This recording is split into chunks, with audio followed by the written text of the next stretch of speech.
Nina furaha sana siku ya leo, siku ya tarehe 1 ambayo ni sikukuu yetu sisi wafanyakazi. Kwa kweli tumefurahi sana. Lakini pia nimefurahi zaidi kwa sababu nimechaguliwa kuwa mfanyakazi bora katika halmashauri ya mji. Ninashukuru sana uongozi wa halmashauri akiwemo mkurugenzi wetu Saidi Majaliwa, namshukuru sana. Kati ya wengi ambao walionekana wanafanya kazi, lakini nikaonekana mimi ni mmoja wapo katika ufanyakazi bora.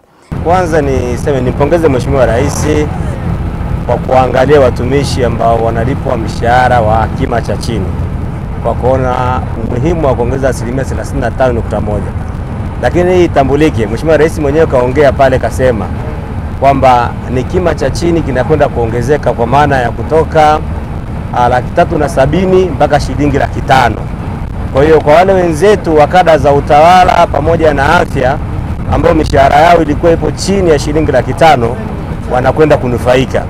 Lakini pia Mheshimiwa Rais akasema wengine wale ambao mishahara yao kidogo imenona amepo juu pia na wenyewe watakwenda kufurahia. Kwa kweli binafsi sikutegemea kama Mheshimiwa Rais anaweza akatoa ongezeko kubwa kiasi hichi. Nimepata faraja kubwa nikiwa kama mtumishi wa serikali. Sasa nina imani kwamba kule ninaporudi kazini nitakwenda kuchapa kazi. Na sio mimi peke yangu. Nitakwenda kuwa chachu ya hichi nilichokisikia binafsi na wenzangu wengi waliosikia. Twende tukachape sasa kazi.